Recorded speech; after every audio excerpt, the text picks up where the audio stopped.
Sa isang matahimik na baryo sa bayan ng Magdalena, Laguna, doon nakatira si Althea Ramos, isang dalagang nurse na kilala hindi lamang sa galing sa kanyang propesyon, kundi sa kanyang malasakit sa kapwa. Bawat araw ay paulit-ulit ngunit makahulugan, gigising ng alas 5 ng umaga, maghahanda ng baon para sa kanyang Lola Pilar at aalis papuntang ospital sakay ng kanyang luma ngunit matibay na bisikleta. Hindi marangya ang kanyang buhay, sa halip, ito'y puno ng sakripisyo at dedikasyon. Tila isang banayad na musika ang kanyang pang-araw-araw na pamumuhay, payak ngunit may lalim. Sa ospital ng bayan kung saan siya nagtatrabaho, siya ay tinatawag na Ate Thea ng mga pasyente at mga kapwa nurse. Hindi niya alintana kung madalas siyang ma-assign sa charity ward kung saan puro pasyente na walang pambayad. Para kay Althea, ito ang tunay na layunin ng kanyang propesyon. Isang araw, habang inaasikaso niya ang isang matandang pasyente na may pneumonia, lumapit sa kanya si Nurse Mitch, ang kanyang matalik na kaibigan. "Thea, ikaw na naman sa ward na to? Hindi ka pa ba nauubusan ng pasensya?" Biro ni Mitch habang may hawak na clipboard. Ngumiti lang si Althea at tumango. "Minsan nga, Mitch, mas gugustuhin kong dito kaysa sa private ward. Dito kasi, ramdam mo talaga na kailangan kanila." Sa kabila ng kanyang masayang disposisyon, dala-dala pa rin ni Althea ang mabigat na alaala ng kanyang kabataan. 5 taong gulang siya nang nasawi ang kanyang ina sa isang aksidente sa Maynila. Hindi niya lubos na naalala ang mukha nito, tanging ang isang lumang larawan at isang kwintas na may munting palawit na hugis puso ang naiwan sa kanya. Simula noon, si Lola Pilar na ang naging ilaw ng kanyang tahanan. Sa bawat pag-uwi mula sa trabaho, dinaratnan niya ang matanda sa duyan habang nananahi ng mga basahang paninda. "Uwi ka na, Hidja, napagod ka na naman siguro," sabi ni Lola Pilar habang inaabot ang mainit na salabat. "Salamat la, buti na lang ikaw pa rin ang nag-aalaga sa akin hanggang ngayon," tugon ni Althea sabay halik sa pisngi ng matanda. Sa silid tulugan niya, palagi niyang inilalagay sa mesa ang kwintas mula sa kanyang ina. Araw-araw niya itong sinusuot.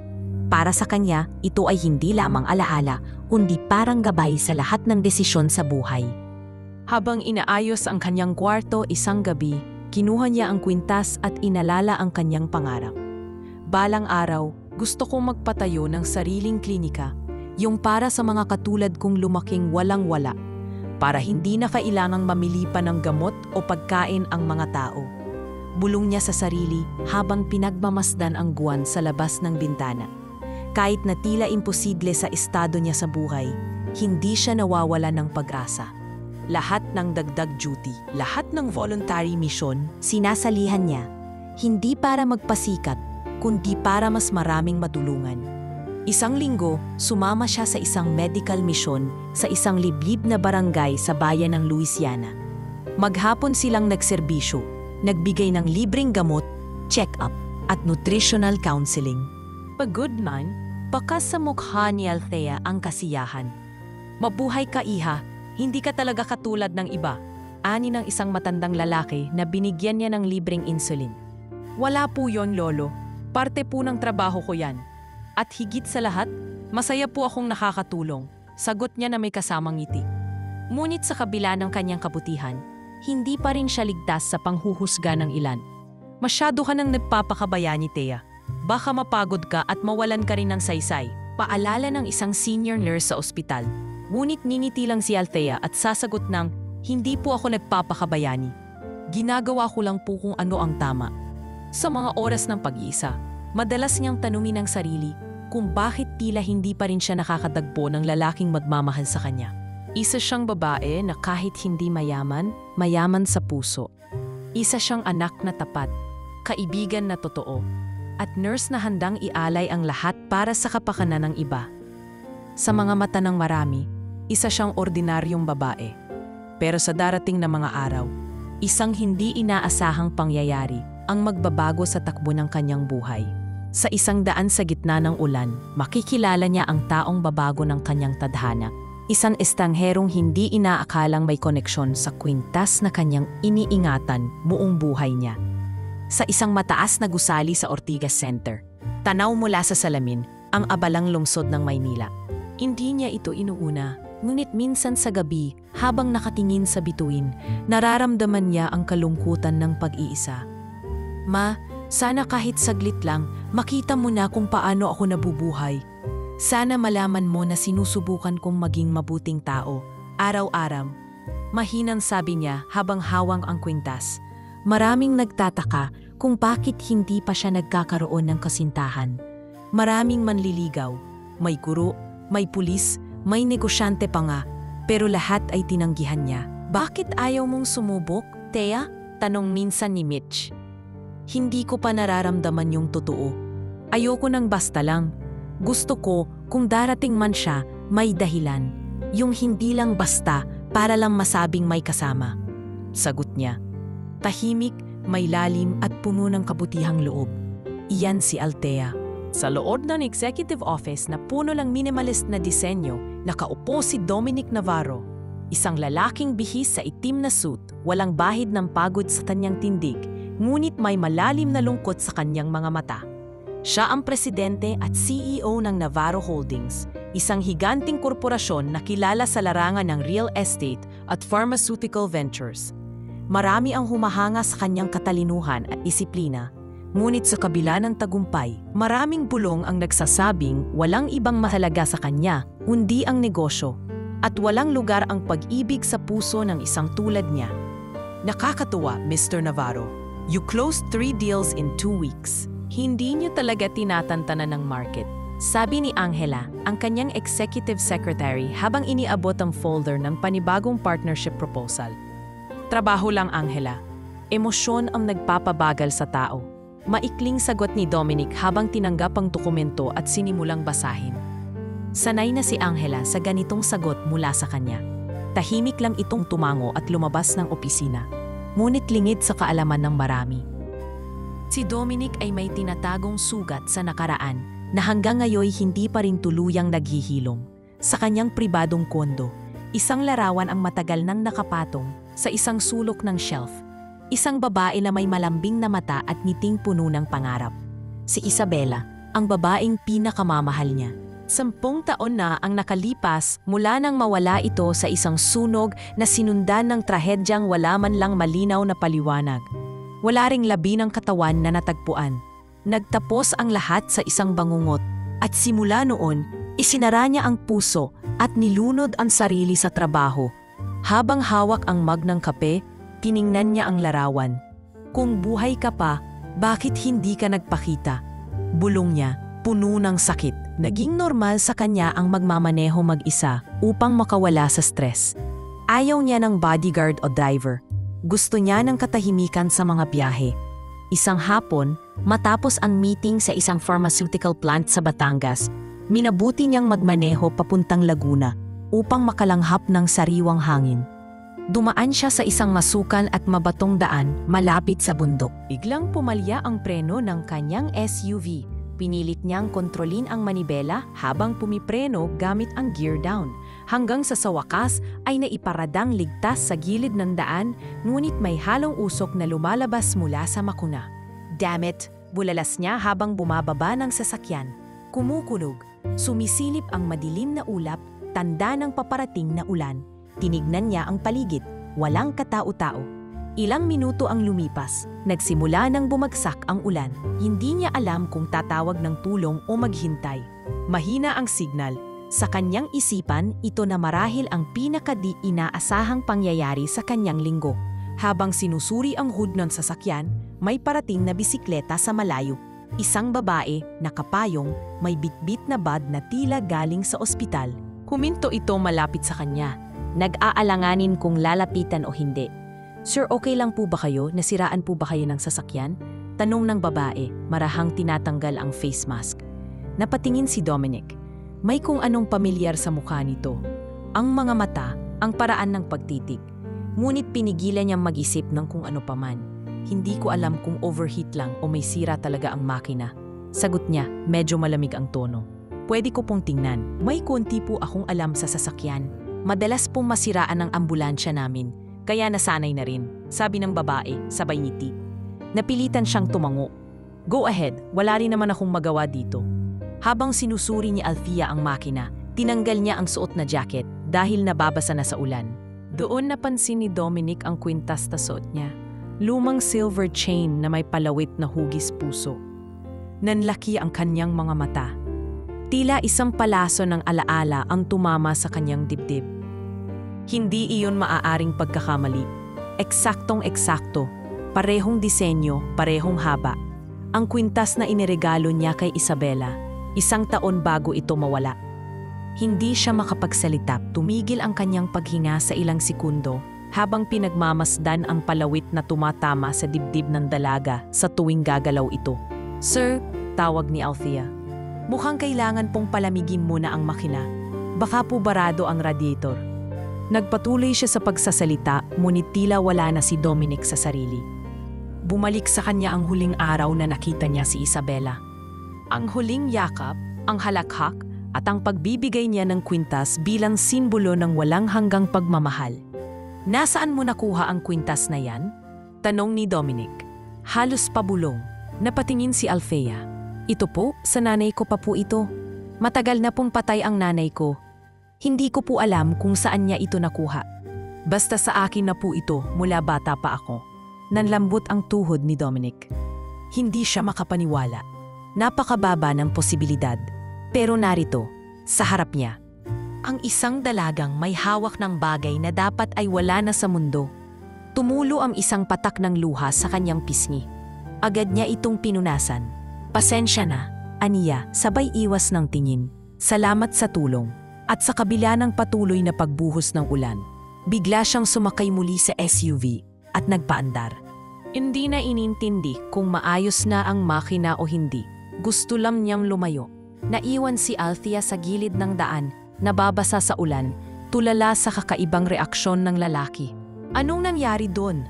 Mahina niyang tanong sa sarili. Bakit ganun ang tingin niya sa kwintas ko?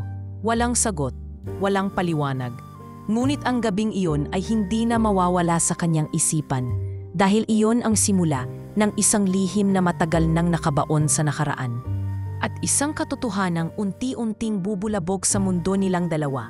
Pababa na ang araw at ang langit ay nababalutan ng kulay abo nang muling bumalik si Althea sa ospital matapos ang isang mahabang araw sa outreach program. Lula ng kanyang bisikleta, tahimik siyang naglalakbay pauwi habang sinisikap huwag magpabasa sa ambon na unti-unting lumalakas. Tumingin ang lalaki sa kanya at sa saglit na iyon, tila may bahid ng pagkilala sa kanyang mga mata. Si Dominic, bagamat magulo ang isip, ay hindi maipaliwanag ang damdaming bumalot sa kanya pagkakita sa dalaga. Na-overheat yata ang sasakyan. Hindi ko rin masyadong kabisado ang nangyari. Biglang may lumabas na usok sa hood habang paahon ako. Sagot niya habang pinipilit manatiling kalmado. "Baka po barado ang radiator," sabi ni Althea habang lumapit at sinilip ang ilalim ng hood. "Mas mabuti pong palamigin muna. May tubig po ba kayo?" Tahimik na inabot ni Dominic ang bottled water mula sa compartment. Inilagay ni Althea ito sa may gilid ng makina habang pinapakiramdaman ang init. "Siguro po kailangan niyong ipacheck sa mekaniko agad.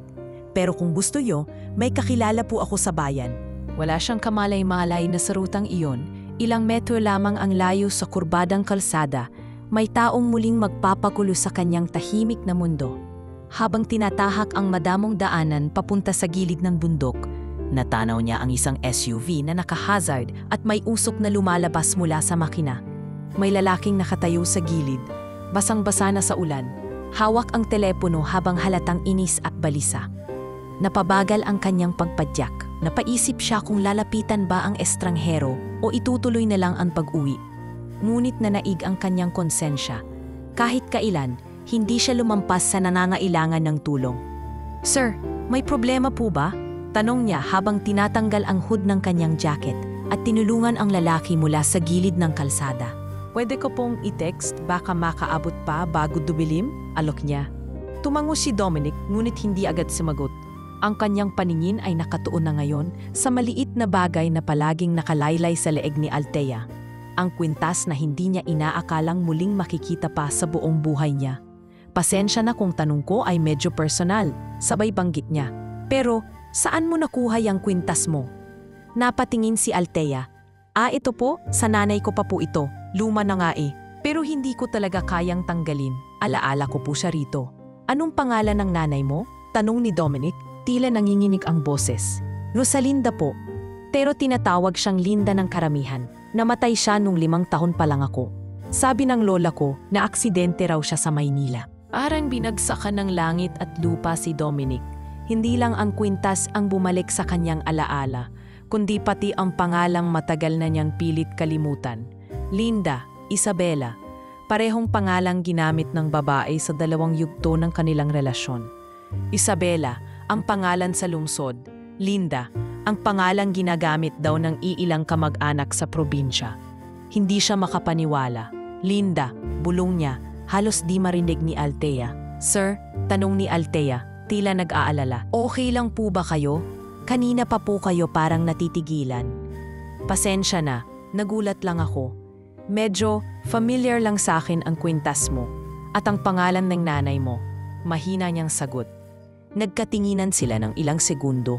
Wala ni isa sa kanila ang makapagsalita ng maayos. Sa likod ng ulan at ginaw ng gabi, may bumangong init sa pagitan nila. Hindi romantiko, kundi isang malalim na misteryong tila parehong bumabalot sa kanilang dalawa.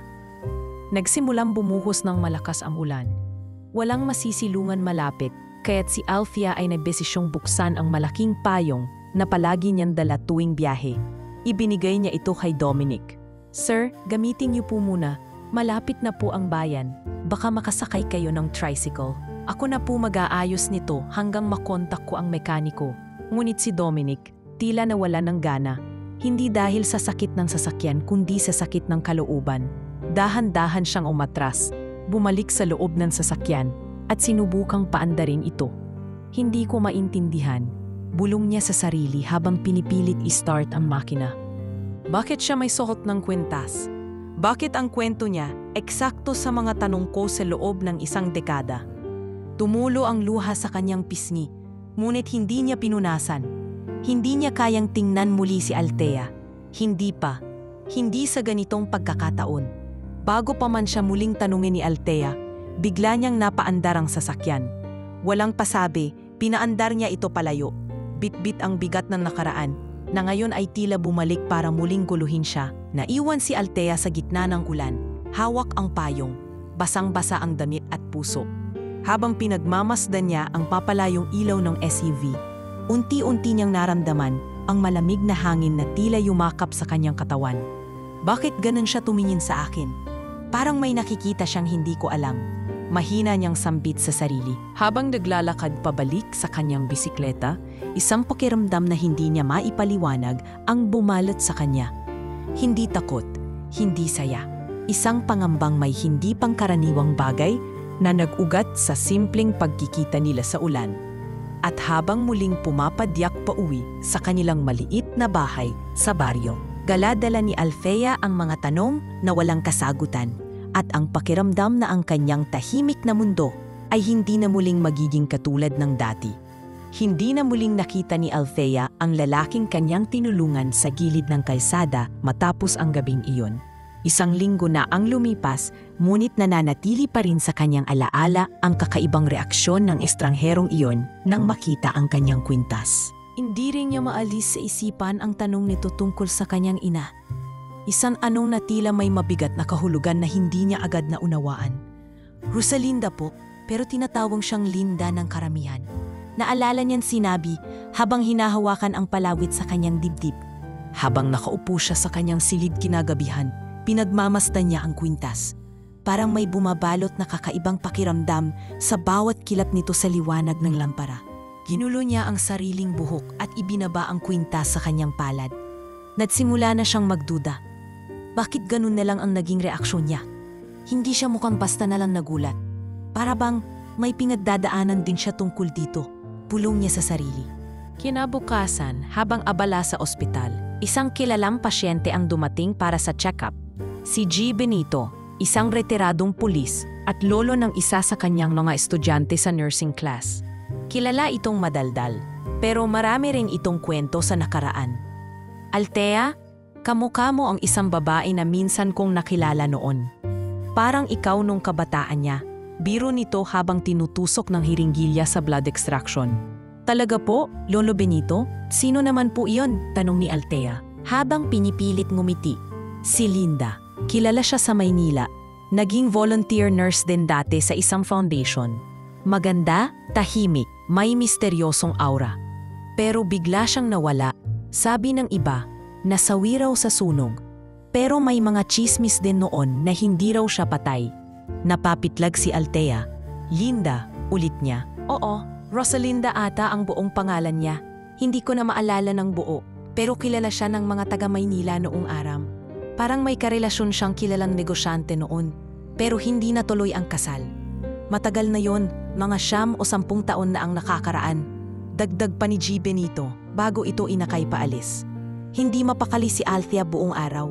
Ang kwintas, ang pangalang Linda, ang estrangherong lalaki, lahat ay tila konektado.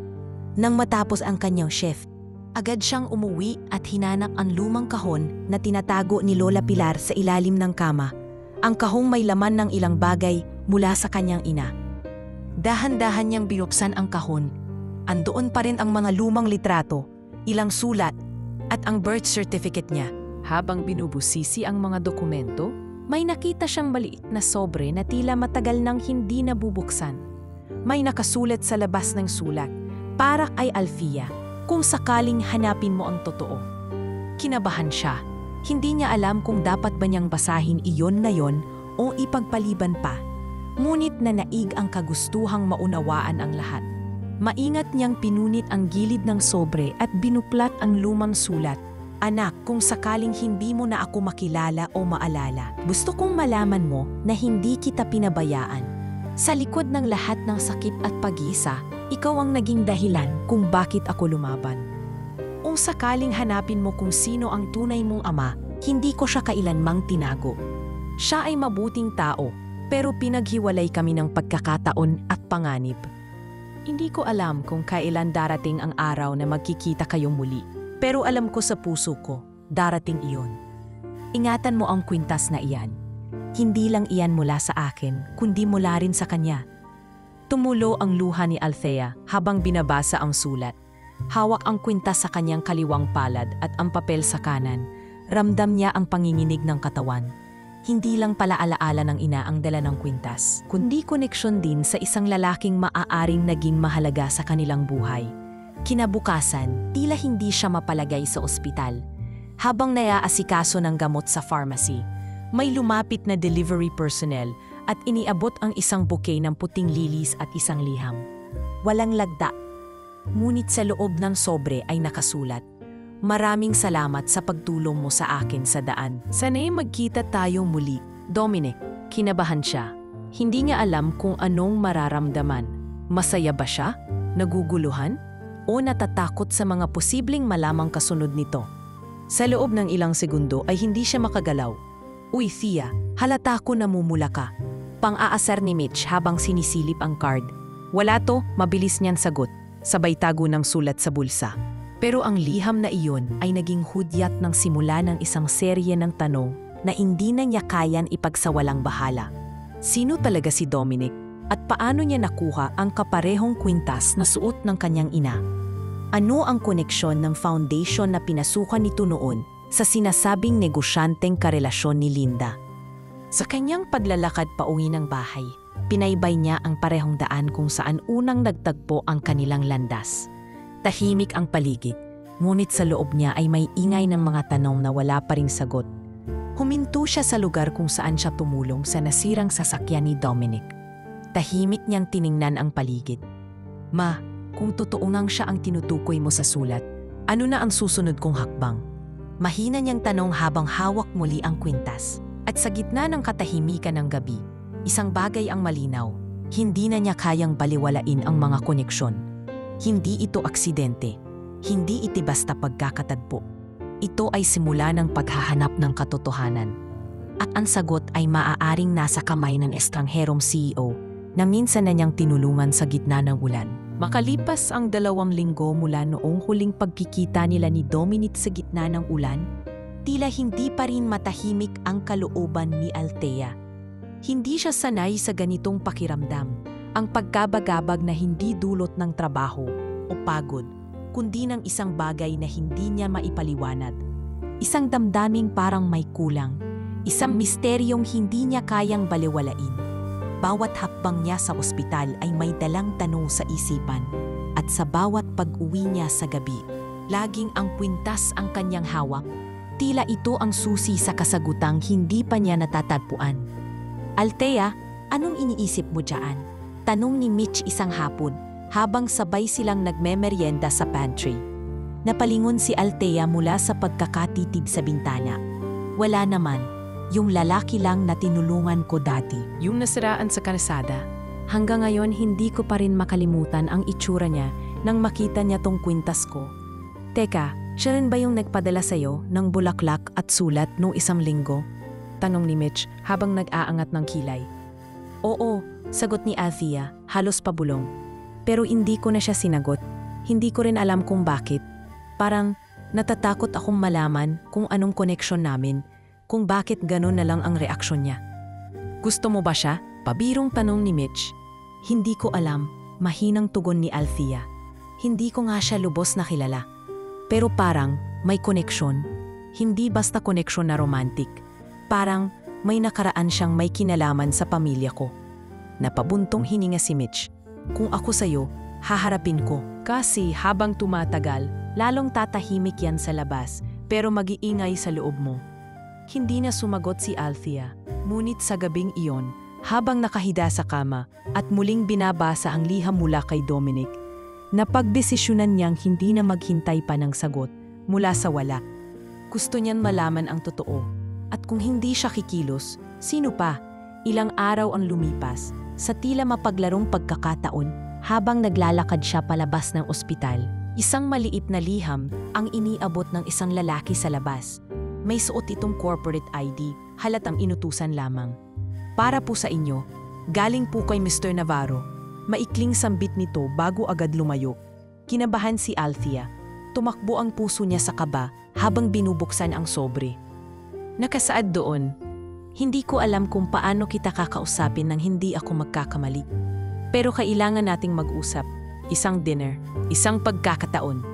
May mga tanong akong gustong sagutin mo. At baka may mga sagot din akong kailangan mo marinig." Dominic. Kasama ng sulat ang address ng isang hotel sa Maynila at oras ng kanilang pagkikita.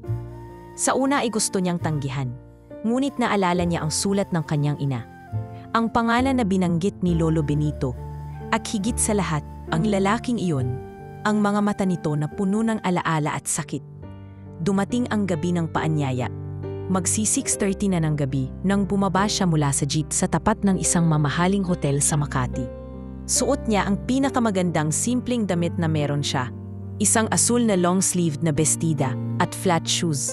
Pinilit niyang maging presentable, pero hindi mawala ang kaba sa kanyang dibdib. Pagpasok niya sa loob, agad siyang inasikaso ng receptionist at inihatid sa isang private function room sa ikalawang palapag. Pagbukas ng pinto, bumungad ang isang maaliwalas na hapag, may kandila sa gitna, at si Dominic, nakaupo, nakatingin sa kanya, na parang siya lang ang tao sa buong mundo. "Salamat sa pagpunta." Bungad nito, may bahagyang ngiti, ngunit halatang may dalang bigat. "Hindi ko rin alam kung bakit ako pumunta." Tapat na sagot ni Althea habang naupo sa kaharap na upuan. Ilang sandaling katahimikan ang namagitan sa kanila bago muling nagsalita si Dominic. "Hindi ko maipaliwanag ang pakiramdam ko nung nakita kita, lalo nang makita ko yung kwintas mo.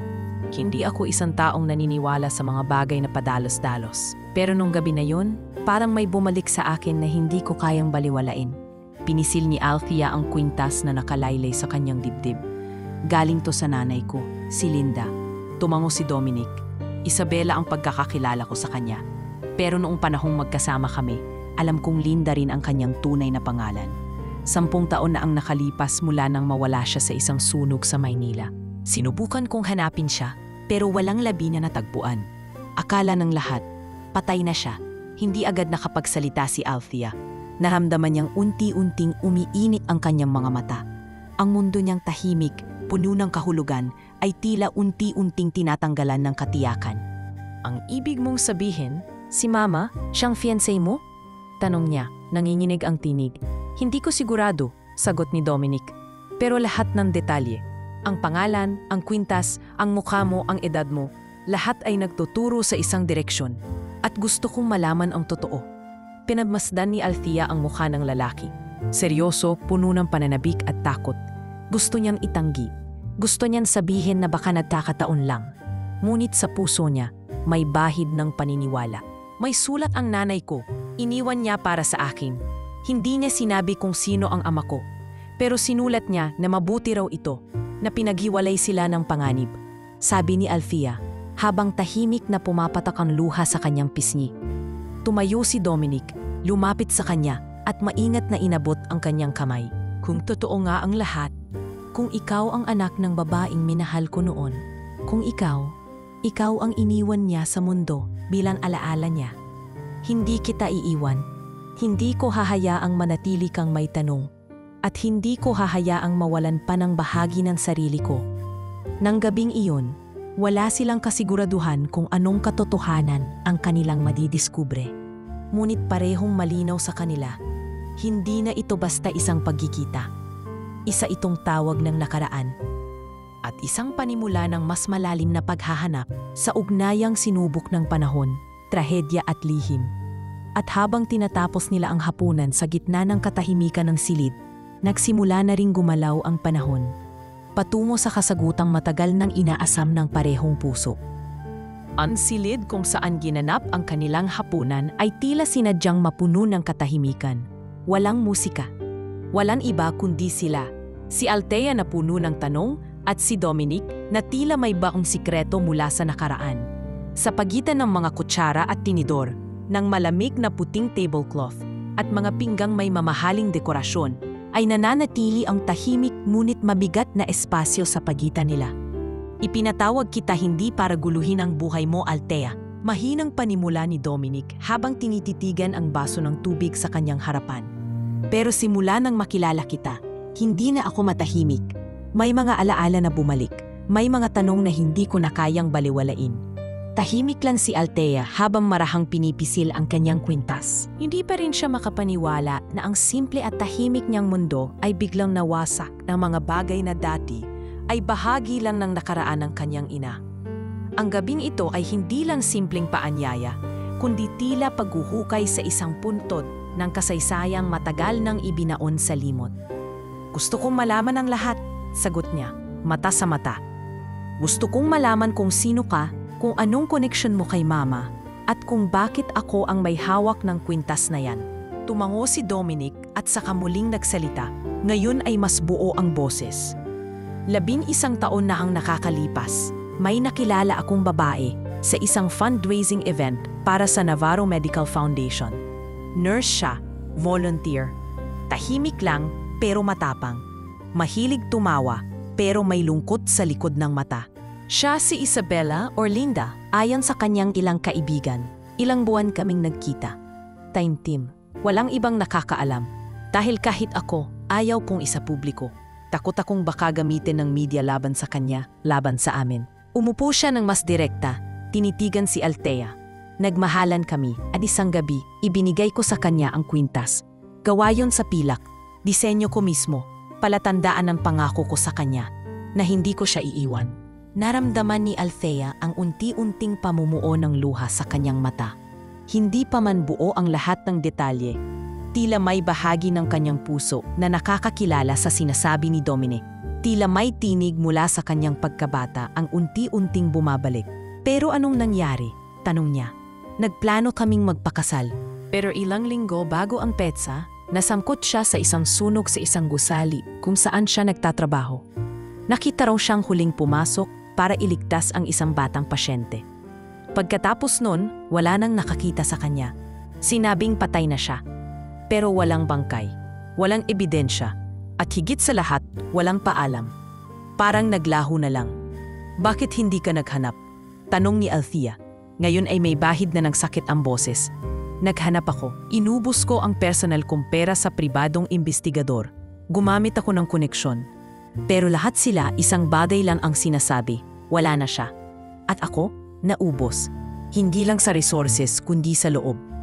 Lumipas ang ilang segundo ng katahimikan. Sa wakas, Marahang inilabas ni Dominic mula sa kanyang bulsa ang isang maliit na larawan. Lumang-luma na, may bahid na ng dilaw sa mga gilid. Isa itong larawan ni Isadela o ni Linda. At sa tabi niya, isang lalaking mas bata, si Dominic sa kabataan niya, nakangiti, masigla. Sa gitna nila, isang maliit na kahon, doon sa mismong araw na ibinigay niya ang kwintas. Dahan-dahan itong inabot ni Dominic kay Althea. Tinanggap niya iyon, pagtingin niya sa larawan ay parang may biglang humigpit sa kanyang dibdib. Hindi lang dahil sa mupa ng kanyang ina, kundi dahil sa damdaming tila may hinahanap na sagit sa kanya. Siya nga si Mama, mahinang sabi niya. Hindi ko man maalala ng buo ang mukha niya, pero ito ang tinititigan ko gabi-gabi. May litrato kami sa bahay na pareho sa ngiti niya rito. At oo, ito ang suot niyang kwintas. Hindi napigilan ni Dominic ang pag-iyak. Isang patak, dalawa, hanggang sa tuluyan na siyang mapahawak sa kanyang noo. Pilit na itinatago ang emosyon sa harap ng dalaga. Patawad, Althea. Kung ako nga ang ama mo, kung totoo ang lahat ng ito, patawad sa hindi ko pagdalo sa buhay mo.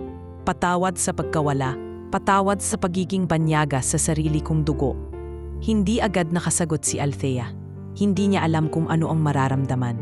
Hindi siya galit, ngunit hindi rin siya agad makaramdam ng saya. Sa halip, ang naramdaman niya ay isang malalim na lungkot na tila naramdaman ng kanyang ina sa mga huling araw nito. Isang lungkot na hindi kayang gamutin ng paliwanag. Hindi ko alam kung ano ang dapat kong maramdaman, sabi niya. Pero kung totoo nga, kung ikaw ang ama ko, may tanong pa rin ako. Bakit ngayon lang? Dahil ngayon lang kita nakita. Ngayon lang lumitaw ang lahat. At ngayon lang din ako nagkaroon ng lakas para tanggapin na baka may parte ng buhay kong nawala na kailangan kong hanapin muli. Sa mga sandaling iyon, may kumatok sa pintuan. Isa sa mga staff ng hotel ang sumilip at binulungan si Dominic tungkol sa ilang bisitang naghihintay sa lobby. Tumango ito at saka humarap muli kay Althea. May inihanda akong dinner para sa mga kasosyo ko sa Navarro Foundation. Pero gusto kitang ipakilala bilang bisita. Wala akong sasabihin sa kanila, pero gusto kong maging bahagi ka ng buhay ko kahit unti-unti lang. Pwede bang sumama ka? Nag-aalangan si Althea. Hindi siya handa sa mga mata ng mga mayayamang taong iyon. Hindi siya bihis, hindi siya sanay. Pero sa kabila ng kaba, tumango siya. Dahil sa kaloob-looban niya, gusto niyang malaman kung anong buhay meron si Dominic. At higit sa lahat, gusto niyang malaman kung may bahagi pa siya sa mundong iyon. Hindi ko alam kung saan tayo patungo, sabi niya. Pero gusto ko ring malaman. Habang bumababa sila ng hagdan patungong function hall, ramdam ni Althea ang malamig na hangin ng air-conditioned lobby. Ngunit sa loob ng kanyang dibdib, may apoy na unti-unting muling nabubuhay.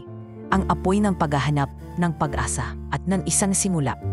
Isa itong hapunan ng katotohanan, ngunit marahil, higit pa roon, ito ang umpisa ng pagkilala niya sa sarili. Bilang anak, bilang babae, at bilang taong matagal nang naghihintay ng sagot. Makalipas ang 2 linggo mula sa hapunan ng katotohanan, muling bumalik sa kanyang normal na buhay si Althea o sinusubukan niyang bumalik. Ngunit ang dating simple at tahimik na araw-araw na paglalakbay papasok sa ospital ay naging puno ng tanong, pag-aalinlangan at mga damdaming hindi niya maipaliwanag. Tila ang bawat tunog ng orasan ay paalala ng nagbabadyang pagbabago sa kanyang pagkatao. Habang abala sa pagtuturo ng basic wound care sa mga estudyante sa nurse training program ng ospital, naramdaman niyang may pares ng matang nakatingin sa kanya mula sa likod. Paglingon niya, isang lalaki sa itim na Amerikana ang mahinang kumaway. Agad niya itong nakilala, si Dominic. Sir Dominic, mahina niyang tanong, hindi sigurado kung dapat niya itong lapitan. Base sa DNA ng natagpuang labi, ibang tao yon. At ang mas nakakagulat, may records ng isang batang ipinanganak sa Bicol, 1 buwan pagkatapos ng sunog. Pangalan mo, patuloy ni Dominic. Napatitik si Althea sa dokumento. Ibig mong sabihin, buhay ang mama ko noon? At itinago niya ako? Tumango si Dominic. Mabigat ang tingin. Sa tingin ko oo, at iniwasan niya akong makita. O marahil pinilit niyang lumayo dahil sa panganib. Naputol ang kanilang usapan nang biglang bumukas ang pinto. Isang babaeng matangkad, elegante, may hawak na clutch bag at suot ang designer dress ang pumasok na tila walang pakialam kung may usapan man sa loob. Si Claudia, ang kapatid ni Isabela at dating board member ng Navarro Holdings. Dominic, matalim ang tinig niya. So it's true. Lumapit si Dominic, may hawak na folder at isang masinsinang tingin sa mga mata. Pwede ba kitang makausap sandali? Sa maliit na conference room ng ospital, ipinatong ni Dominic ang folder sa mesa. Natagpuan ko ng ilang dokumento tungkol sa foundation na pinasukan ng mama mo. Navarro Medical Foundation. May empleyado roon dati na tumulong sa kanya at marahil tumulong din para mawala siya sa mata ng mundo. Sabi ni Dominic, habang pinipilit maging kalmado, binuklat ni Althea ang folder. Naroon ang mga lumang payroll slips, volunteer ID at ilang memo. Lahat ay may pirma ng isang taong hindi niya kilala. Isang Dr. Ricardo Espinosa, direktor ng foundation noon. May mga inconsistency sa records. Ayon sa investigador ko, hindi si Linda ang nasunog sa building na iyon. Inuhay mo na naman ang multo ng kapatid ko. Agad na tumayo si Dominic. Claudia, wala kang karapatang bastusin si Althea. Hindi ito tungkol sa'yo. Talaga? Tumawa si Claudia ng mapait. Hindi ba't ikaw ang dahilan kung bakit nawala ang kapatid ko? Ikaw ang nagtulak sa kanya sa delikadong buhay, mga proyekto, mga medical mission sa mga lugar na walang seguridad. At ngayong may batang babae na lumitaw at may suot ng parehong kwintas, agad kang maniwala, hindi alam ni Althea kung anong sasabihin. Nanatili siyang nakaupo. Pinagmamasdan ang babaeng hindi niya pa kailanmang nakita. Ngunit tila alam ang napakaraming detalye tungkol sa kanyang ina. Kung totoo man ang sinasabi ninyo, patuloy ni Claudia, bakit ngayon lang siya lumitaw? At anong gusto niya ang yaman ni Dominic? Ang pondo ng kumpanya? Ang pamana ng kapatid ko? Biglang nag-iba ang ihip ng hangin sa loob ng silid. Tumayo si Althea, nanginginig ngunit matatag. Hindi ko po kilala ang mama ko ng lubusan. Hindi ko rin po siya kailanman tinanong tungkol sa ama ko. Wala akong hinihingi, lalo na't hindi yaman. Ang gusto ko lang ay malaman kung sino ako. At kung may koneksyon ako sa kanya, bilang anak, hindi bilang tagapagmana. Matapang niyang sagot. Tahimik si Claudia, ngunit halatang hindi siya kumbinsido. Bago umalis, may ibinulong ito kay Dominic. Hindi narinig ni Althea, ngunit nakita niya ang biglaang paninigas ng mga balikat ng lalaki. Lumipas ang mga araw, nagsimulang kumalat ang balita. May mga articles online na nagsasabing mysterious nurse claiming to be CEO's lost heir at Navarro Holdings faces identity scandal. Ang ilan ay may larawan ni Althea habang palabas ng ospital. Ang iba'y pinapalabas siyang gold digger. Bakit ganito kabilis kumalat? Tanong ni Mitch habang iniabot ang kanyang cellphone kay Althea. Hindi ko alam, sagot ni Althea. Hindi na itago ang pag-iyak. Wala naman akong ginagawa. Gusto ko lang malaman ang totoo. Baka naman si Claudia ang may pakana. May history yan ng pagbabayad ng media para sa smear campaigns, dagdag ni Mitch. At tulad ng inaasahan, isang memo ang dumating mula sa HR department ng ospital. Temporary leave of absence si Althea habang isinasagawa ang internal investigation ukol sa kanyang umano'y unethical involvement sa isang corporate entity. Buong araw siyang tahimik. Umalis siya ng ospital na hindi nagpaliwanag. Wala siyang sinabihan. Umiiyak siyang umuwi, hindi dahil sa kahihiyan, kundi dahil sa bigat ng hindi niya kontroladong sitwasyon. Sa bahay, sinalubong siya ni Lola Pilar. Anak, bakit ka umiiyak? May masama bang nangyari? Ni hindi niya masagot ang matanda. Yumakap lang siya ng mahigpit sa kanyang lola. Pilit pinipigil ang hagulgol. Hindi ko po sinasadya. Hindi ko po hinanap ang lahat ng ito. Pero parang ako ang sinisisi ngayon. Sambit niya habang humihigpi. Maging ang dating mga kapitbahay na bumabati tuwing umaga, na yon ay tila nag-aalangan. Anak, huwag mong dibdibin ang sinasabi ng mga taro, sabi ni Lola Pilar, habang inihahain ang mainit na lugaw sa mesa. Alam ng Diyos ang totoo. Huwag kang natitinag. Numiti si Althea kahit pilit. Alam ko pula, pero masakit. Lalo na't wala naman akong kasalanan. Hindi ko namang hini ito. Mula nang pansamantalang itigil ang kanyang trabaho sa ospital, naging bihira ang paglabas ni Althea. Pila siya ay naging bilanggo ng paningin ng lipunan. Isang lipunang madaling humusga kapag ang kwento ay mayaman laban sa dukha. CEO laban sa isang simpleng nurse. Ngunit ang tunay na laban ay hindi pa pala nagsisimula. Hinimas ni Lola Pilar ang kanyang buhok. Ang katotohanan, kahit minsang masakit, ay kailangang harapin. Kung totoo nga ang lahat, anak, tandaan mong hindi niyo kailangang ipaliwanag ang sarili mo sa lahat. Pero sa sarili mo, dapat mong malaman kung sino ka. At habang nagkungubli si Althea sa ilalim ng kumot kinagabihan, muling humawak sa kwintas. Isang bagay lang ang malinaw. Hindi na siya maaaring umatras. Ang multo ng nakaraan ay muling lumitaw at ngayon, kailangan niyang harapin ito. Hindi bilang takas, kundi bilang anak na may karapatang malaman ang buong katotohanan. Simula nang kumalat ang balita tungkol kay Althea, nag-iba ang tingin ng mga tao sa paligid niya. Sa tindahan, may mga sulyap at bulungan. Sa simbahan, ramdam niyang may mga matang sumusunod sa bawat kilos niya. May anonymous source daw mula sa loob ng kumpanya na nagsasabing may babaeng nurse na sinubukang pekein ang DNA result. Nagulat si Althea. DNA result? Wala pa naman tayong DNA test na ginagawa. Sakto, tugon ni Dominic. Kaya nga gusto kong gawin na ito. Para matapos na ang lahat ng haka-haka. Magpapatest ako at gusto kong ikaw rin. Bagamat may pangamba, tumango si Althea.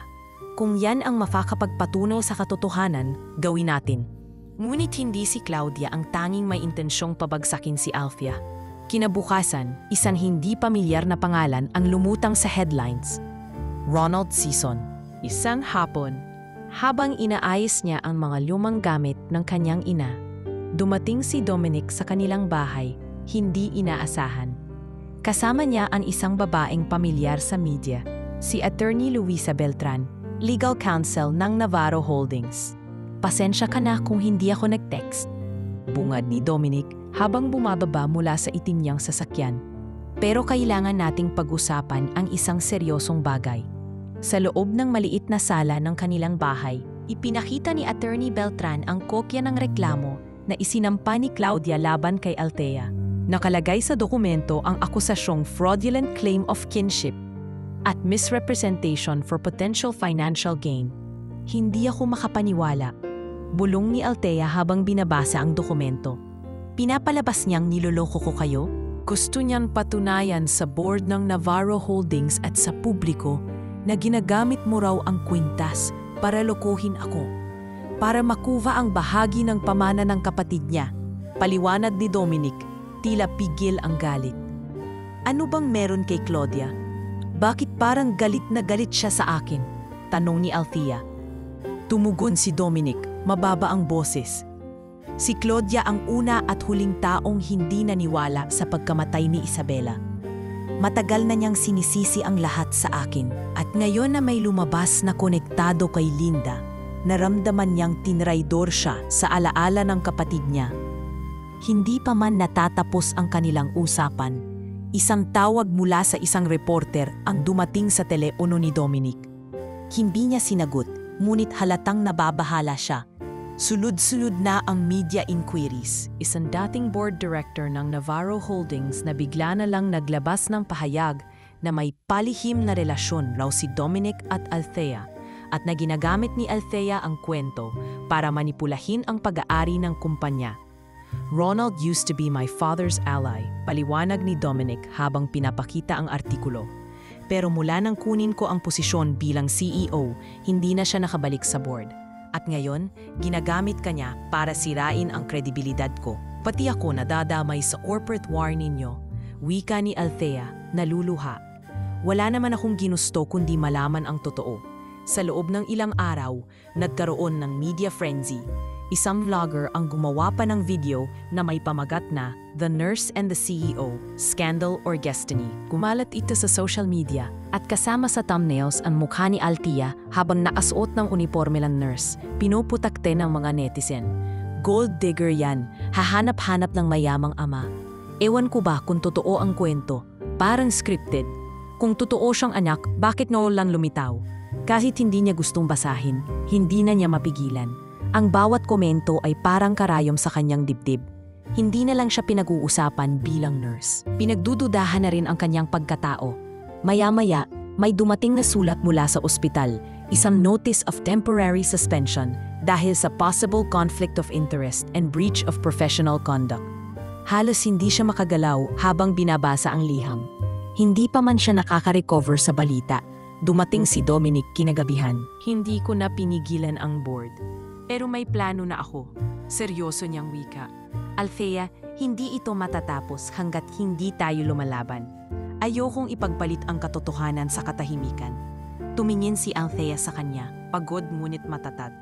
Hindi ko inakala na ganito ang mangyayari. Pero kung ito ang kailangan, lalaban ako.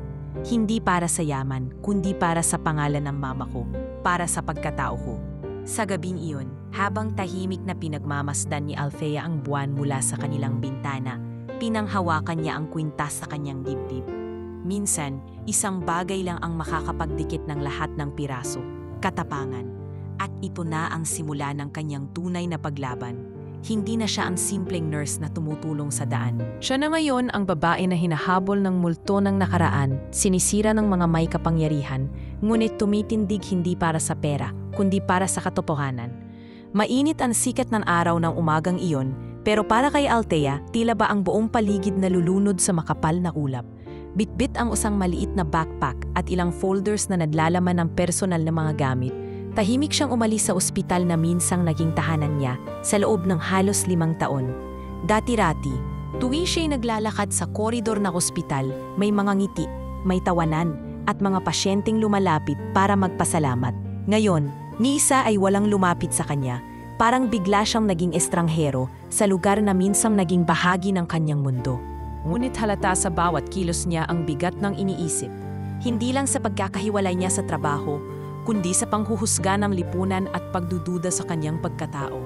Minsan, habang naglilinis ng lumang kabinet sa bodega, nakita niya ang isang lumat kupas na larawan ng kanyang ina. Bata pa, nakaupo sa isang bangkito, nakangiti at tila ba walang bahid ng bigat sa puso. Napaupo si Althea sa tabi ng lumang kahon at hinaplos ang larawan. Mama, kung buhay ka pa ngayon, sasabihin ko lang, pagod na ako, pero hindi ko bibitiwan ang tangarap mo para sa akin. Sa mga sumunod na araw, walang anumang balita mula kay Dominic. Tila bigla itong nawala. At marahil, dahil sa iskandalo at mga bantang natatanggap din niya, pinili nitong maglaylo muna. Pagdating sa kanilang bahay sa probinsya, sinalubong siya ni Lola Pilar na may halong lungkot at awa sa mga mata. Anak, mabigat man sa dibdib ko, pero mas mabuti nang nandito ka muna. Hayaan mo na muna silang maniwala sa gusto nila. Huwag mong hayaan na tuluyang lamunin ka ng kasinungalingan ng iba. Tumango si Althea at pilit nang umiti. Ngunit pagkasara ng pintuan sa kanyang silid, doon siya tuluyang bumigay. Nahiga siya sa kama, niyakap ang kwintas sa kanyang leeg at hinayaan ang luha na dumaloy sa kanyang pisngi. Mama, tulungan mo naman ako. Hindi ko alam kung paano ko patulalabanan. Lumipas ang mga araw na tila walang direksyon. Ikinulong ni Althea ang sarili sa bahay, tumutulong paminsan-minsan sa mga gawaing bahay ni Lola Pilar. Ngunit hindi ito nakatulong sa pakiramdam ni Althea. Parang iniwan siya sa gitna ng unos. Para na naman siyang bata, ulila, walang masandalan. Isang umaga, habang nagdidilig ng halaman sa bakuran, isang itim na kotse ang tumigil sa harap ng bahay. Bumaba si Dominic. Maaliwalas ang mukha, ngunit may bakas ng pagod sa ilalim ng mga mata. Sa kanyang likuran ay may isa pang babae, isang matandang may katamtamang tangkad, nakasuot ng simpleng blusa at maong. May pamilyar na lambing sa mga mata nito. Dominic, anong ginagawa mo rito? Tanong ni Althea, halatang gulat. Althea, kailangan nating mag-usap, sagot nito. Hindi ako agad nagparamdam dahil may mahalaga akong kailangan tapusin. At gusto kong personal na ipakita sa iyo kung ano yon. Tinawag ni Dominic ang matanda sa likod niya. May hawak siyang mga dokumentong nagsasabing may anomalya sa Navarro Medical Foundation. Gusto niyang ilantad yon. Pero bago pa man niya magawa, nagsimula na ang sunog. Ilang buwan matapos ang insidente, dumating ang sulat na patay na raw siya. Pero hindi siya patay. At para sa kaligtasan mo, pinili niyang huwag ka nang ibalik sa Maynila. Hindi malaman ni Althea kung ano ang mararamdaman. Galit, lungkot, tuwa, lahat ay nagsasama-sama sa dibdib niya. Ibig sabihin, Pinili niyang mawala sa buhay ko para iligtas ako? Tumango si Teresa. At alam niyang balang araw, ikaw ang hahanap ng katotohanan. Nagpasya si Dominic na manatili ng ilang araw sa Laguna para alalayan si Althea sa pagpapalakas ng loob. Althea, gusto kitang ipakilala kay Teresa. Siya ang dating caregiver ng iyong ina matapos ang sunog. Siya ang tumulong sa kanya habang nagtatago sa isang maliit na barangay sa Bicol. Hindi makagalaw si Althea. Para siyang pinagsakluban ng langit at lupa. Anong ibig mong sabihin? Buhay si Mama noon? At kasama niya ang babaeng ito? Lumapit si Teresa, mabagal ngunit buo ang pananalita. Oo anak, hindi ko alam kung dapat akong humingi ng tawad o magpasalamat na nakita kita ulit. Ang nanay mo, si Linda, ay dinala sa amin ng isang doktor mula sa foundation. Nasunog ang ilang bahagi ng katawan niya, pero buhay siya. Nagpasya siyang lumayo dahil may natanggap siyang banta. May mga taong gustong patahimikin siya. Anong klasing banta? Tanong ni Althea, nanginginig ang boses. Sa mga gabing kasama nila si Teresa, unti-unting nabubuo ang kabuuan ng mga kwentong matagal na niyang gustong malaman. At sa bawat detalye, pag lumalalim ang pag-unawa niya sa sakripisyo ng kanyang ina. Kinabukasan, habang nagkakape sila sa labas ng bahay, tahimik lang si Dominic. Maya-maya inagsalita siya, mababa ang tono. Althea, may natutunan ako nitong mga linggo. Hindi sapat ang pangalan, ang yaman o posisyon para ipagtanggol ang isang tao. Pero kung totoo ang intensyon mo, lalabas at lalabas ang katotohanan. At ngayon, alam ko na, hindi ko ito dapat gawin mag-isa. Kaya gusto kong itanong sa iyo. Tumigil siya saglit at hinawakan ang kamay ng dalaga. Kasama pa rin ba kita sa laban na to? Tumingin si Althea sa kanya, ang mga matay puno ng luha pero matatag na. Hindi ako lalaban para sa pangalan mo. Lalaban ako para sa sarili ko, para sa pangalan ng mama ko, at para sa lahat ng katulad kong iniwan, pinagdudahan at pinatalsik. Pero hindi kailanman sumuko. Kat sa gabing iyon, sa ilalim ng makabituin at katahimikan ng probinsya, muling tumindig si Althea. Hindi bilang isang nurse o bilang anak ng isang nawawalang babae, kundi bilang sarili niyang pagkatao. Puno ng sugat, oo, pero handang lumaban. Dahil minsan, ang pagkakalugmok ang pinakamabisang paraan para matutong bumangon at manindigan. Ilang linggo matapos ang muling pagsulpot ni Teresa at ang pagbubunyag ng katotohanan tungkol sa kanyang ina, unti-unting nagbago ang ihip ng hangin sa buhay ni Althea. Mula sa pagkalugmok ay nagsimula siyang magpakatatag, hindi para ipaghiganti ang sarili, kundi para patunayan na kahit sa gitna ng kaguluhan, may puwang ang dignidad, integridad at tahimik na tapang. Kasama si Dominic, bumalik sila sa Maynila para harapin ang panibagong yugto ng laban. Ngunit ngayon, hindi na bilang magkaibang mundo. Hindi bilang CEO at nurse, kundi bilang dalawang taong parehong sinaktan ng nakaraan at ngayoy may layuning buuin ang kinabukasan. Sa unang araw ng kanilang pagbabalik, dumiretso sila sa Navarro Foundation.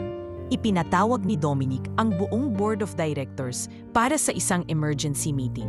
Hindi para pag-usapan ang negosyo, kundi para ilatag ang buong katotohanan. Ang foundation na ito ay itinayo ng aking ama para magsilbi sa mga nangangailangan.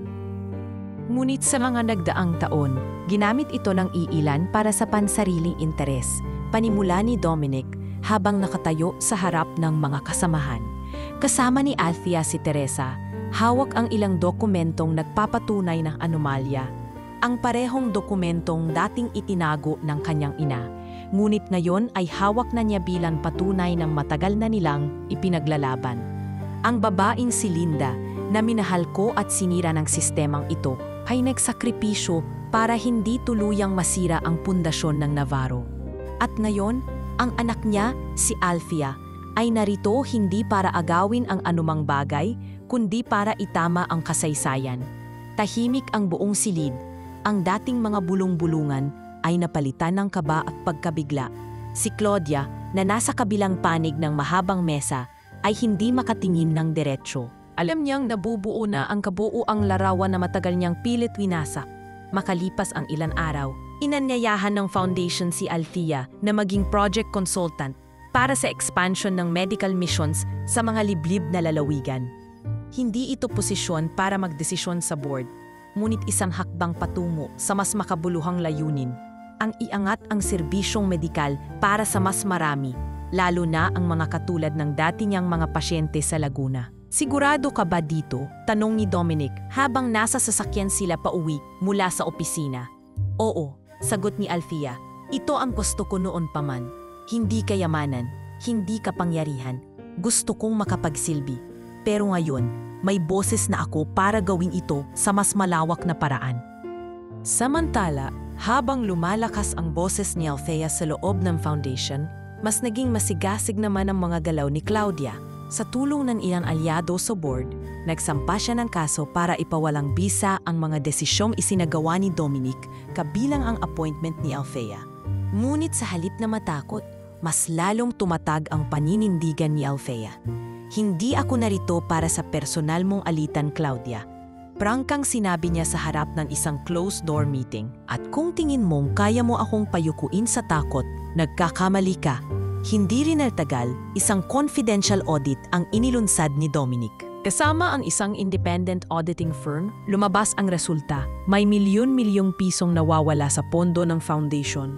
At lumalabas na si Ronald Sison, dating board director, ang siyang pangunahing sangkot. Naging laman ng balita ang iskandalo. Nahuli si Ronald habang papatakas sa airport patungong Hong Kong gamit ang Peking passport at bitbit ang mahigit sa 5 milyong cash. Sa parehong linggo, inihayag ng foundation na binawi ang lahat ng posisyon at influence ni Claudia sa loob ng organisasyon. Anong gagawin mo ngayon? Tanong ni Dominic kay Althea matapos ang balita. Magpapatuloy, sagot niya. Hindi ibig sabihin na natanggal ang mga balakid ay tapos na ang laban. Marami pa ring pasyenteng hindi naaabot ng serbisyo. Maraming batang namamatay sa lagnat. Maraming inang hindi makapanganak ng ligtas. Yon ang tunay na dahilan kung bakit narito tayo. Sa sumunod na buwan, sinimulan ni Althea ang pagbuo ng outreach teams, mga volunteer nurses, doktor at health workers na handang sumama sa mga medical mission. Isa sa mga pinakauna nilang proyekto ay ang pagbubukas ng libreng mobile clinic sa mga bundok ng Quezon Province. Dati nanunood lang ako ng ganito sa TV. Ngayon, ako na ang isa sa mga nagdadala ng lunas sa mga batang gaya ng ako noon. Sabi niya, habang inaasikaso ang isang batang may lagnat. Ang kwento ni Althea ay unti-unting nabago sa mata ng publiko. Mula sa tinatawag na impostora, ngayon ay tinuturing siyang inspirasyon. Naglabasan ang mga artikulo sa media na may pamagat na The Real Nurse of Navarro at Althea hindi tagapagmana kundi tagapagtanggol. Proud ako sa iyo, bulong ni Dominic isang gabi habang magkakasamang kumakain sa isang simpleng karinderya matapos ang misyon. Hindi mo kailangang sabihing proud ka, sagot ni Althea habang nakangiti. Pero salamat, hindi na nila kailangang banggitin kung anong eksaktong ugnayan nila. Wala pang tiyak, wala pang label. Ngunit malinaw, magkaibigan sila, magkatuwang, at marahil may higit pa. Ngunit para kay Althea, sapat na ang katahimikan ng pagkakaunawaan. Dahil sa huli, ang tunay na tagumpay ay hindi sa pagsigaw ng pagkapanalo, kundi sa tahimik na pagtindig. Sa gitna ng gulo, sa harap ng paninira at sa piling ng mga taong pinili mong mahalin, hindi dahil sa dugo, kundi sa prinsipyo. Makalipas ang ilang buwan mula nang itatag ni Althea ang outreach medical mission sa mga lalawigan, unti-unting nagbago ang ihip na mga balita. Mula sa pagsasabing isa siyang impostor at manloloko, ngayon ay binibigyang pugay siya bilang huwara ng serbisyong publiko. Hindi ito nangyari sa isang iglap. Daan-daang kilometro ang nilakbay ng mobile clinic at libu-libong pasyente ang kanyang nakausap, tinulungan at niyakap sa gitna ng kanilang karamdaman at kahirapan. Isang umaga sa barangay Pananagutan, isang liblib na pamayanan sa Zambales, habang binibigyan niya ng libreng bakuna ang mga bata, may lumapit sa kanyang matandang lalaki na may bitbit na sirang payong. "Ikaw ba si Nurse Althea?" tanong nito, bahagyang paos ang boses. "Opo, Lolo, ako po," sagot niya habang pinapahira ng alkohol ang bata sa kanyang kandungan. "Salamat sa iyo, kung hindi dahil sa klinik niyong to, baka nawala na ang apo ko." lagnat, ubo, walang makapagsabi kung anong dahilan. Pero ikaw, isang turok lang, isang araw na gamot, gumaling siya. Dapat sa'yo hindi lang nurse. Dapat ikaw ang modelo ng tunay na serbisyong pangkalusugan. Sambit nito habang nangingilid ang luha. Hindi makapagsalita si Althea. Sa ganitong pagkakataon, napapatunayan niyang hindi na sayang ang mga pagluha, ang pagkakasuspend sa ospital, ang paninirang natanggap mula sa media.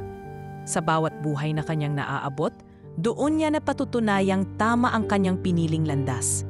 Hindi nagtagal, pinansin din ng media ang malawakang epekto ng kanyang proyekto. Isang araw, sinamahan siya ni Dominic sa isang panayam ng isang sikat na news anchor sa isang primetime TV show. Sa lahat na napagdaanan mo, mga kasinungaling ang ipinukol sa iyo, ang paminsang pagkawala ng pagkakakilanlan mo sa sarili. Paano mo pa nagawang tumayo't magsilbi?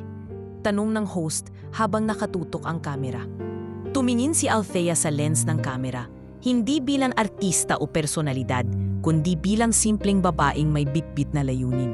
Dahil dito, muling nabuksan ang pinto ng ospital para sa kanya. Tumanggap siya ng liham mula sa medical director. Kami po ay humihingi ng paumanhin sa pagkakasuspinde sa inyo noon. Sa liwanag ng mga bagong pangyayari at sa malawakang impact ng inyong advokasya, nais po naming buksang muli ang aming pintuan para sa inyo bilang honorary program director ng Community Medical Development. Ngunit sa halip na magdiwang, nanatiling mapagpakumbaba si Althea. Hindi po ako babalik para sa posisyon. Babalik ako kung may pangangailangan. Pero para sa ngayon, mas kailangan ako ng mga nasa labas ng ospital. Yung hindi kayang makarating dito. Sagot niya sa isang panayam. Samantala, si Claudia, matapos ang lahat ng kasong isinampa, ay nanahimik. Dahil alam kong hindi totoo ang mga paratang. At dahil sa bawat pagkakatanggal, paninira at pagbagsak ko, mas lumalapit ako sa katotohanan kung sino talaga ako. Hindi ako produkto ng yaman o pangalan. Ako si Althea Ramos, isang anak, isang nurse, isang tao na hindi kailanman tatalikod sa kapwa. Nagtrending ang panayam. Sa social media, bumaha ng komento na hindi siya lumabas ng publiko, ni hindi na rin bumalik sa board. Ngunit isang araw, habang nasa isang conference si Althea tungkol sa rural healthcare reform, isang mensahe ang iniabot ng staff. Althea, gusto kitang makausap. Claudia, nagkita sila sa isang tahimik na cafe sa Quezon City. Tahimik at magaan ang paligid, ngunit pareho nilang alam na ang tagpong iyon ay may dalang mabigat na kasaysayan. Hindi ako lalapit para makipag-away. Unang sabi ni Claudia habang iniwasan ang tingin ni Althea. Alam ko, sagot ng dalaga. Narito ako dahil gusto ko ring malaman kung may natitirang puwang para sa kapatawaran. Huminga ng malalim si Claudia. Simula nang mawala ang kapatid ko, tinuruan ko ang sarili kong maghanap ng sisisihin. At ikaw ang naging pinakamadaling puntirya dahil bigla kang lumitaw na parang multo ng nakaraan. Pero mali ako. Hindi ikaw ang dahilan ng sakit. Ako mismo ang ayaw maghilom ng sugat. Tahimik si Althea, nakikinig. Ilang buwan na akong sumusubaybay sa mga medical missions mo. At nakita ko na ang kwintas na yon ay hindi pala gamit sa pandilim lang, kundi simbolo ng pag-ibig. Hindi ko alam kung may karapatan akong humingi ng tawad, pero narito ako para gawin yon. Hindi mapigilan ni Althea ang pagtulo ng luha. Sa unang pagkakataon, nakita niya si Claudia hindi bilang kalaban, kundi isang kapatid na nawalan. Nasaktan at ngayoy pilit bumabangon. Salamat, Claudia. Hindi natin kayang ibalik ang nakaraan, pero pwede nating ayusin ang hinaharap. Sa mga sumunod na linggo, nagpatuloy si Althea sa kanyang advokasya. Nakipagtulungan na rin si Claudia sa pagpapalawak ng programa para sa mental health support ng mga kababaihan sa kanayunan. Isang proyekto na pinangarap noon ni Isabela na ngayon ay naipagpapatuloy na sa pamamagitan ng dalawang babaeng minsang pinaglayo ng galit at ngayoy pinagbuklod ng pag-asa. Samantala, si Ronald Sison ay tuluyang sinampahan ng kasong plunder at syndicated estafa. Nahatulang guilty sa korte at habang siya'y nasa bilangguan, isang opisyal na pahayag mula sa Navarro Holdings ang lumabas. Ang lahat ng proyekto ni Althea Ramos ay may suporta ng kumpanya. Siya ang kinatawan ng ating adhikain, hindi lamang sa negosyo, kundi sa serbisyong makatao. Sa pagtatapos ng taon, itinanghal si Althea bilang isa sa People of the Year ng isang prestihiyosong news magazine. Ngunit hindi ito ipinagmalaki ni Althea. Sa halip, tinanggap niya ang karangalan hindi para sa sarili, kundi para sa kanyang ina, kay Dominic, kay Teresa, kay Claudia, at sa libu-libong taong piniling lumaban sa gitna ng dilim. Dahil minsan, ang pinakamalalakas na liwanag ay hindi galing sa spotlight, kundi mula sa mga pusong nasaktan, napagod. Ngunit piniling umasa at magpatawad. 2 taon ang lumipas mula nang sumiklab ang iskandalo na minsang yumanig sa Navarro Holdings at sa katauhan ni Althea. Sa kabila ng mga unos, tila ba ang bawat sugat na iniwan ng nakaraan ay nagsilbing pundasyon ng isang bagong direksyon sa buhay niya. Iha, wika ng matanda. Balita ko, anak ka raw ng may-ari ng malaking kumpanya sa Maynila. Pero nandito ka, tumatahi ng sugat, walang bayad. Ngumiti si Althea, pinapahid ang pawis sa noo. Hindi po ako nandito dahil sa pangalan. Nandito po ako dahil gusto ko pong magsilbi. Hindi siya kailanmang naging interesado sa titulo o atensyon. Kaya nang ialok ni Dominic ang posisyong Vice President for Social Impact Programs sa Navarro Holdings, hindi niya ito tinanggap agad. Hindi dahil sa pag-aalinlangan sa sarili, kundi dahil ayaw niyang mawalan ng ugnayan sa mga taong nasa baba. Kung pipirma ako sa opisina, mapapalayo ako sa mga dapat kong kasamang araw-araw, sabi niya kay Dominic, nang minsang nagkape sila sa isang maliit na coffee shop sa Quezon City. Hindi man mabilis ang paghilom ng lahat ng sugat, sapat na ang mga pagkakataon upang muli siyang makalakad. Hindi na palingalinga sa likod, kundi buong tapang na nakaharap sa kinabukasan. Ngayon ay kilala na si Althea sa mga probinsya bilang the People's Nurse, isang bansag na ibinigay sa kanya ng mga pasyente at lokal na lider ng komunidad dahil sa walang sawang pag-abot niya ng tulong sa mga pinakamalalayong sulok ng bansa.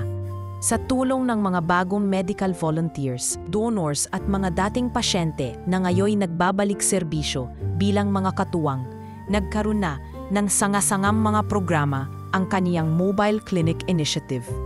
Minsang habang nasa sitio kalangitan sa Aurora, habang tinatahi niya ang sugat ng isang batang nadulas sa ilog, may lumapit na babaeng senior citizen.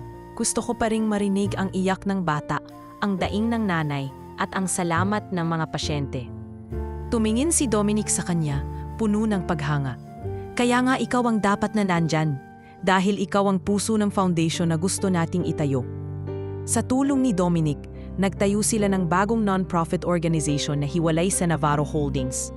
Tinawag itong Kalinga para sa Lahat, isang samahan na layuning magbigay ng libreng primary healthcare, education on hygiene and nutrition, at scholarship para sa mga kabataan sa medical fields. Si Althea ang naging tagapangulo, habang si Dominic naman ang nagsilbing chief patron at fundraiser. Habang lumalawak ang organisasyon, mas lumawak rin ang koneksyon nila ni Dominic. Hindi man sila lantad na magkasintahan, hindi rin nila ikinukubli ang malalim na pagkakaunawaan at pagsuporta sa isa't isa. Sa bawat proyekto, laging magkatabi. Sa bawat desisyon, laging magkasangga. Minsan habang nasa medical mission sa Bukidnon, sabay silang naglalakad sa bukirin, malamig ang hangin, ang mga ulap ay tila nasa abot kamay. Dom, wika ni Althea habang nakatingin sa mga nagtatawang bata sa may ilog. Naisip mo na ba kung hanggang kailan mo kayang gawin to? Ang pagdulong, ang paglakbay? Ngumiti si Dominic. Kung kasama kita, hanggang saan mo ako dalhin? Hindi ko alam kung anong tawag dito sa nararamdaman ko, pero tuwing nasa tabi kita, parang may saysay lahat ng ginagawa ko. Tahimik si Althea, ngunit ramdam ang kabog ng dibdib niya. Naroon ang media, mga partners, at ilang kilalang personalidad sa mundo ng humanitarian work. Ngunit sa lahat ng iyon, ang pinakatampok ay si Althea, nakasuot ng simpleng white dress, may suot pa ring parehong kwintas na isinilid sa kanyang pagkatao mula pagkabata. Pagkatapos ng opisyal na pahayag, habang abala ang lahat sa cocktail networking, nilapitan ni Dominic si Althea sa isang sulok ng silid. Na yung nakuha mo na ang tiwala ng buong mundo, May isang tanong pa akong gusto kong itanong. Sabi niya habang iniaabot ang isang maliit na kahon na bigla si Althea. Ano to? Noon pa man ay naroon na ang nararamdaman, ngunit piniling huwag bigyan ng pangalan. Sa dami ng pinagdaanan nila, parang hindi pa panahon. Ngunit na yon sa katahimikan ng bundok, sa simpleng saglit ng pag-uusap, tila unti-unti nang nabubuo ang larawan ng isang posibilidad. Samantala, sa gitna ng lahat ng tagumpay, dumating ang isang balita na lalong nagpaigting sa tiwala ng publiko sa kanila. Isang kilalang international NGO, ang Global Aid for All, ay pumirma ng partnership sa Kalinga para sa lahat at maglalaan ng pondo para sa pagtatayo ng permanenteng community clinic sa 5 pinakamahihirap na lalawigan sa Pilipinas.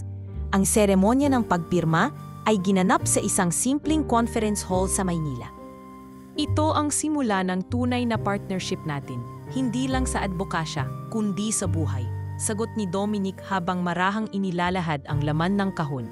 Isang simpleng singsing, walang marangyang bato, ngunit may ukit sa loob para kay Althea mula kay Linda at Dominic. Napaluha si Althea.